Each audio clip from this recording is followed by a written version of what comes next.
एक गल ज़हन च रख लो, जिन्ने भी सैयद ने सारे सैयद शरीयत के ताबे ने। मैदान करबला शरीफ के अंदर सैयदा ने यह नहीं आख्या सीगा असी सैयद तो हुण जिद्दां असी कहांगे उदां शरीयत हो जाए, नहीं भाई जी, सारे ने जाना दे छड़ियां सी पर शरीयत आंच नहीं आन दी।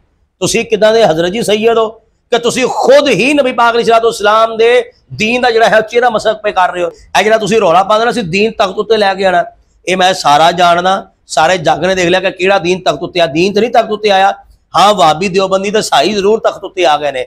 वह बंदा भी तुसीं तख्त उत्ते लै आए हो कि जिहदे बारे अलामा खातम रिजवी साहब रहमतुल्लाह अलैह फरमांदे रहे ने, दौर दौर कुत्ते हो, उन्होंने तुसीं तख्त उत्ते लैंदा वा नहीं आया तो दीन तख्त उत्ते नहीं आया। और जांदिया जाना शाह जी एक होर गल सुन लो, असीं आ पंजाबी, जो पंजाबी कढ़दा ना गाल, तो पंजाबी की गाल भी इंज चुभदी है जिवें स्टील का किल चुभदा, फिर तुहाडी जमात कोले बर्दाश्त नहीं होना। असीं गालां कढ़नियां कुढ़नियां कोई नहीं, अल्लाह दे फजलो करम साडा लहजा अंदाज इदा ही रहना, क्योंकि असीं फिर भी असीं हया करना कि भाई जी तुहाडे साडे अंदर कोई तो फर्क होवे ना। एक और आखिरी गल बिल्कुल जिहड़ी है वो ये है कि जिहड़ी तुसीं ये आख्या ना कि मैं अशरफ आसफ जलाली नूं गालां नहीं कढ़नियां, दिल मेरा बड़ा करता है मैं गंदियां गालां कढ़ा, लेकिन क्योंकि इन्हें मेरियां गालां की वजह नाल मशहूर होना है, इस गल का मैं तुहानूं जवाब कोई नहीं देना, क्योंकि जवाब इस गल का देना बनता ही नहीं कि तुहाड़ियां गालां तो जलाली साहब ने मशहूर होना है। सिर्फ इन्ना कहांगा कि हाले तुहाडे दिन है चूसनी चुंगने दे, 20 रुपये वाली चूसनी लवो तो चुंगना शुरू करो। बिस्मिल्लाहिर्रहमानिर्रहीम, अस्सलामु अलैकुम वरहमतुल्लाहि वबरकातुहू। नाज़रीन, हमारे मुल्क पाकिस्तान में एक ऐसी जमात है जिनका कहना यह है कि हमने दीन को तख्त पर लेकर आना है, लेकिन हकीकी बात तो यह है कि दीन को तख्त पर लेकर आना तो बड़ी दूर की बात है, यह दीन को अपने ऊपर भी नाफिज करने के लिए तैयार नहीं है। तहरीक लब्बैक का एक बंदा है जिसका नाम है जी अहमद शाह बुखारी। इसका एक ऑडियो क्लिप है, मैं आपके सामने रखना चाहूंगा, आप सुन लीजिएगा। एक पहले वायरल हुआ था, अब एक सामने आया है। ये सैयद होके आप देखिएगा कि जबान कौन सी इस्तेमाल कर रहा है, गालियां निकाल रहा है। किसको?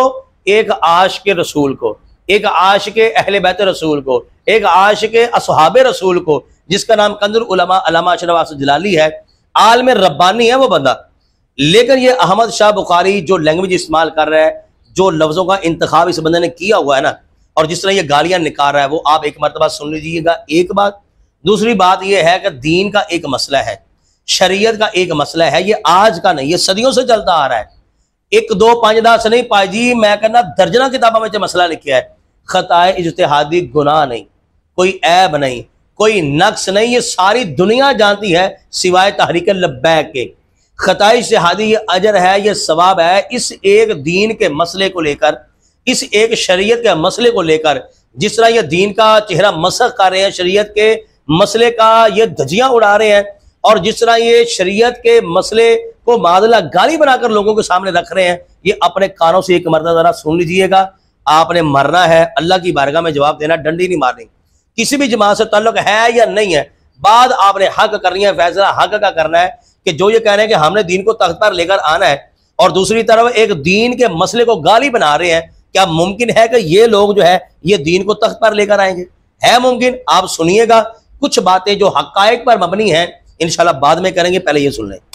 ओ जाओ तेरी डैश डैश डैश डैश, लख दी लानत है, और लख दी लानत है, और शैतानी हल मैं तेरे को, शैतानी हल बड़ा तू आया, मैं और तेन गाल नहीं करता, मेरी वजह तो फिर तू मशहूर हो जाना है, मेरी गालों की वजह तो ना, इस वजह तो तेन मैं मशहूर नहीं करना चाहता। बस तेरे वास्ते यही है कि dash dash dash dash dash dash dash dash dash dash dash dash सारे जेड़ा तू समझ रहा ना, वो जेड़े तेरी सोच दुनिया के गंदे तरीन चीज़ां ने वो सारियां डैश डैश आ जाएंगी। बड़ा दिल कर रहा है मैंने तेन गंदियां गालां कड्ढण दा, सच्ची गल है। बस फिर यह कि मेरी गालां की वजह तू मशहूर हो जाना है, तू तां करके तू साडी गालां की वजह तू मशहूर हो नहीं दिया तू बाबा जी। खता इत्तिहादी होती है सवाब। जब इसकी अम्मा ने इसको पैदा किया था तो उस वक्त इनकी अम्मा से खता इत्तिहादी हुई थी, क्योंकि सवाब है और इनके मुताबिक सवाब है, तो इनकी अम्मा ने जब इनको पैदा किया था तो उस वक्त उनसे खता इत्तिहादी हो।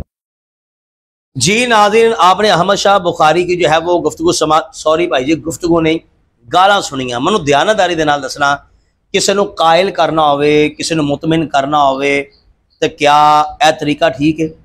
गालां कढ़नियां चाहिए या उन्होंने दलाइल देने चाहिए? कोई कुरान की आयत पढ़ी होवे हुण नहीं, शुरू तो लैके ते हुण तक पूरी जमात जो किसी एक बंदे ने इलमी एतवार दे नाल जलाली साहब का रद्द किया होवे।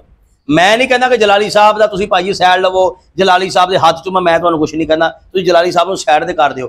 जलाली साहब ने कोई अपनी गल तो नहीं की, किताबां दे हवाले दिते ने ना। तुहाडे जो कोई ऐसा बंदा है नहीं जिहदे कोल इलम होवे, वो कम अज कम सामने मैं नहीं करना, चलो मैं नहीं करना मुनाजरा करो, कर भी नहीं सकते, अपने घर बैठ के एक कैमरा छोटा जिहा मोबाइल से तुसीं रिकॉर्ड कर लो और तुसीं जनाब जलाली साहब दे दिते हुए दलाले उन्हां दा रद्द कर दिओ।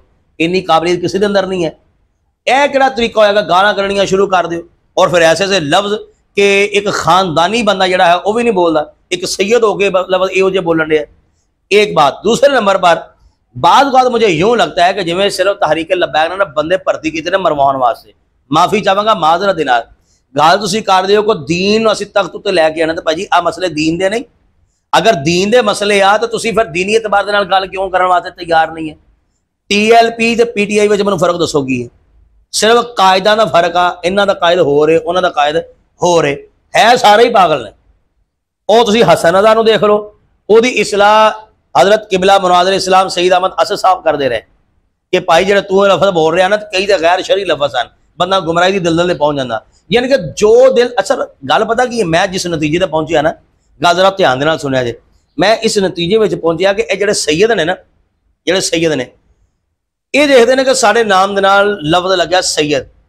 हुण इस लफ्ज़ सैयद की आड़ में जो साढ़े दिल दिमाग आएगा ना, असी जनाब बोलना शुरू कर देंगे। किसी तजलील करनी है तो ठीक है, नजायज़ किसी ते रोब चोप पाना तां भी ठीक है, किसी को गालां कढ़नियां तो भी सारा कुछ ठीक है। एक गल ज़हन च रख लो, जिन्ने भी सैयद ने सारे सैयद शरीयत के ताबे ने। मैदान करबला शरीफ के अंदर सैयदा ने यह नहीं आख्या सीगा असी सैयद है तो हुण जिद्दां असी कहांगे उदां शरीयत हो जाए। नहीं भाई जी, सारे ने जाना दे छड़ियां सी पर शरीयत आंच नहीं आन दी। तुसीं किदां दे हज़रत जी सैयद हो कि तुसीं खुद ही नबी पाक अलैहिस्सलाम दे दीन का जिहड़ा है चेहरा मसक पे कर रहे हो। ये गल याद रखना, जिहड़ा वाकई सैयद होवे और उहदे अकायद और नज़रियात कुरान और हदीस के मुताबिक है, अहले सुन्नत व जमात दे तरीक ते बंदा चल रहा, सिरात मुस्तकीम ते चल रहा, उहदे पैरां दे नाल लगने वाली जिहड़ी चप्पल आ उहदी भी साडे सिरां दा ताज है। मैं उन्होंने गलत नहीं कह रहा, मैं उन्होंने गलत कह रहा जिहड़ा नबी पाक अलैहिस्सलाम दे दीन का चेहरा मसक पिया कर रहा जिद्दां अहमद शाह बुखारी है। मैं सिर्फ इन्नी गल आखांगा कि लफ्ज सैयद दी भाई जी लाज रख लो। क्यों गालां वाले पासे को नहीं, तुहाडी एडी काबलियत भाई जी चुप ही कर जो कम अज कम। एडा रौला तो शिया ने नहीं पाया, एडा रौला तो भाबियां ते देवबंदियां ने नहीं पाया।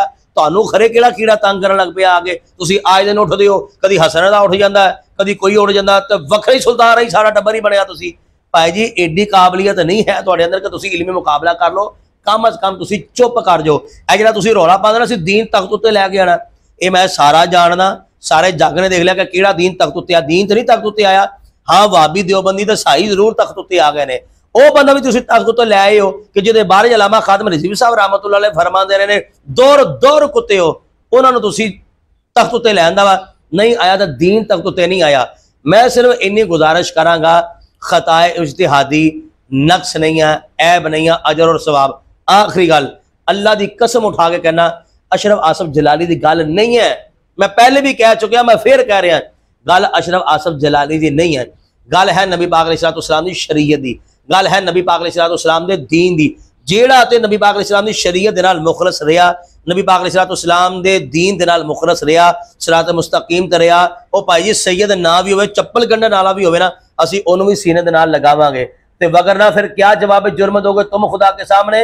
अल्लामा खातम रिजवी साहब रहमतुल्लाह अलैह का शेर पढ़े, कौसर रियाजी ने लिखा है कि बड़ा सादा सा है अपना म्यार जिंदगी कौसर, जो उनसे बेताल्लुक हो हमारा हो नहीं सकता। और जांदिया जाना शाह जी एक होर गल सुन लो, असीं आ पंजाबी, जो पंजाबी कढ़दा ना गाल, तो पंजाबी की गाल भी इंज चुभदी है जिवें स्टील का किल चुभदा। फिर तुहाडी जमात कोले बर्दाश्त नहीं होना। असीं गालां कढ़नियां कुढ़नियां कोई नहीं, अल्लाह दे फजलो करना, साडा लहजा अंदाज इदा ही रहना, क्योंकि असीं फिर भी असीं हया करना कि भाई जी तुहाडे साडे अंदर कोई तो फर्क होवे ना। एक और आखिरी गल बिल्कुल जिहड़ी है वो ये है कि जिहड़ी तुसीं ये आख्या ना कि मैं अशरफ आसफ जलाली नूं गालां नहीं कढ़नियां, दिल मेरा बड़ा करदा मैं गंदियां गालां कड्ढां, लेकिन क्योंकि इन्हें मेरियां गालां की वजह दे नाल मशहूर होना है, इस गल का मैं तुहानूं जवाब कोई नहीं देना, क्योंकि जवाब इस गल का देना बनदा ही नहीं कि तुहाड़ियां गालां तो जलाली साहब ने मशहूर होना है। सिर्फ इन्ना कहांगा कि हाले तुहाडे दिन है चूसनी चुंगने दे, 20 रुपये वाली चूसनी लवो तो चुंगना शुरू